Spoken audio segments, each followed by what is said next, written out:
Welcome to politicals media. విశాఖలో వినాయక చవితి వేడుకలు ఘనంగా జరుగుతున్నాయి. అందులో భాగంగా విశాఖలోని గాజువాకలో ఏర్పాటు చేసినటువంటి ప్రత్యేకమైనటువంటి వస్త్ర గణపతి అందరి దృష్టిని ఆకర్షిస్తుంది. విశాఖలో గాజువాక అంటేనే ఒక ప్రత్యేక పేరు ఉంటుంది. ఎందుకంటే ప్రతి ఏడాది కూడా ఏదో ఒక కొత్త తరహా నూతన కాన్సెప్ట్ తో వస్తుంటారు. సో ఈ ఏడాది భారీ వినాయకుడిని సుందరంగా వస్త్రాలంకరణతో ఎకో ఫ్రెండ్లీ గణపతిని ఏర్పాటు చేశారు. పర్యావరణానికి ఎటువంటి హాని కలగకుండా ఈ వినాయక విగ్రహాన్ని ఏర్పాటు చేశారు. సో ప్రస్తుతం మనతో ఈ వినాయక విగ్రహానికి సంబంధించిన నిర్వాహకులు ఉన్నారు. చెప్పండి సార్, ఈ కాన్సెప్ట్ ఎందుకు ఎంచుకున్నారు? అసలు అంటే పర్యావరణ హితంగా చీరలతో చేయాలని ఎందుకు అనిపించింది? అందరికీ నమస్కారం. ఇది యాక్చువల్లీ సార్ గత 16 సంవత్సరాలుగా లంకా మైదానంలో జరుగుతున్న ఉత్సవాలు చాలా ఆనవాయితీగా వస్తున్నాయండి. సో ఇవేంటంటే కొనసాగిస్తూ గత 2023 వరకు కూడా మనం మట్టితో వినాయకుడి విగ్రహాలు చేసి గిన్నిస్ వరల్డ్ రికార్డ్ స్థానం సంపాదించడం జరిగింది.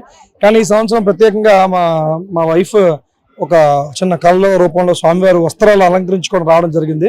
అంటే ఈ సంవత్సరం ఏదో కొత్తగా మనం ఎవ్రీ ఇయర్ మట్టితోనే చేసుకోవడం జరిగింది ఈ గ్రౌండ్ లో. సో ఈ ఇయర్ కొత్తగా తనకు కాన్సెప్ట్ రావడం, ఇలా శారీస్ తో చేద్దాం కానీ తన వెంటనే అది డిజైన్ చేసి చూస్తే చాలా బాగా అందంగా వచ్చింది విగ్రహం కూడా. ఇమీడియట్ గా దీనికి సంబంధించిన ఆర్టిస్టులు అన్ని కనుక్కొని చేయడం, 26 మంది కళాకారులు చీరాల నుంచి వచ్చి విగ్రహం తయారు చేయడం చేశారండి. సుమారు ఇది 2 నెలల పాటు చేశారు. ఈ శారీస్ అన్ని కూడా సూరత్, తమిళనాడు ఇక్కడ నుంచి రావడం జరిగింది సార్. ఎన్ని వేల చీరలతో మొత్తం? సుమారు 1,00,000 చీరలు పడ్డాయి సార్. ఇవన్నీ కూడా ఏం చేస్తామంటే అన్నదానం తర్వాత స్వామివారికి మనకి వస్త్ర ప్రసాదం అన్ని కూడా భక్తులకు అందజేయడం జరుగుతుంది సార్. ఆ రోజే భక్తులకు పంచిపెడతాం సార్. ఎలా ఉంది భక్తుల రెస్పాన్స్? ఎలా ఉంది అంటే ఈ తరహా ఎక్కడ చూసింది లేదు, చీరలతో వినాయకుడిని తయారు చేయడం అనేది కొత్త కాన్సెప్ట్. సో వస్తున్న భక్తులు ఎక్కడి నుంచి వస్తున్నారు, వాళ్ళు ఇచ్చిన స్పందన ఎలా ఉంది సార్? ఈ రోజు వరకు గతంలో మనకి గాజువాక గణనాథుడు అంటే రాష్ట్రం మన జిల్లాలు ఉత్తరాంధ్ర జిల్లాలు అంతా వచ్చేవి సార్. కానీ మేము వస్తున్న జనాలతో మాట్లాడుతుంటే సుమారు పక్క రాష్ట్రాల నుంచి కూడా, అంటే నిన్న సుమారు తమిళనాడు నుంచి కానీ మన తెలంగాణ నుంచి కానీ చాలా మంది భక్తులు వస్తున్నారు. మన రాష్ట్రం నుంచి కూడా అన్ని జిల్లాల నుంచి కూడా భక్తులు చాలా తండ్రిగా వస్తున్నారు. వచ్చిన తర్వాత వాళ్ళు చూసిన విజన్ కూడా వాళ్ళ ఆశ్చర్యానికి చాలా గురవుతున్నారు విగ్రహాన్ని చూసి. మేము కూడా మీ పండుగ కష్టం అంతా కూడా ఈ 4 రోజుల్లోనే చూసాం. చాలా హ్యాపీగా అనిపించింది మాకు కూడా రెస్పాన్స్ కూడా. ప్రత్యేకంగా ఈసారి ఏంటంటే స్వామివారికి కుడివైపు రాధాకృష్ణుల విగ్రహాలతో తరహా మొత్తం అంతా కూడా ఒక బుర్రా కేవ్స్ తరహాలో చాలా వినూత్నమైన సెట్ ఒకటి వేయడం జరిగిందండి.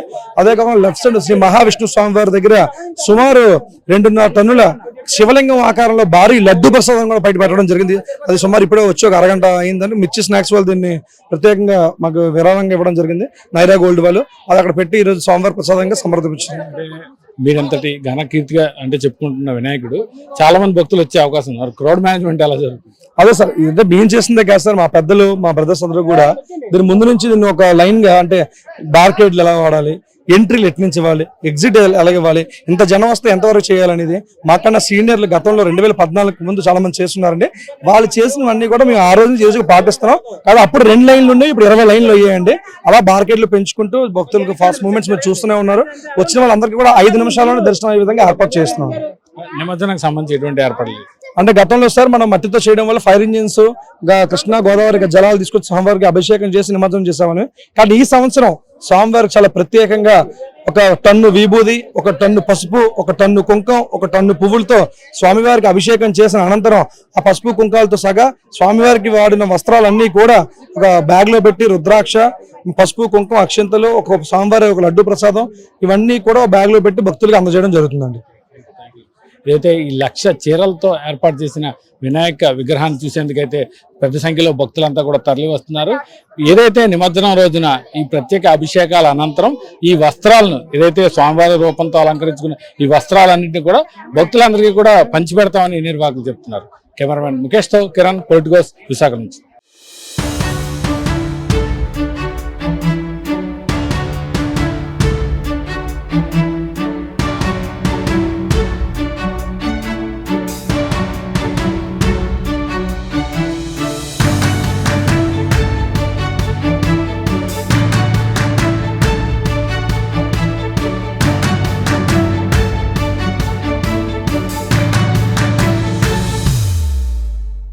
Please subscribe to the channel and download the Politicos app from the links in the description.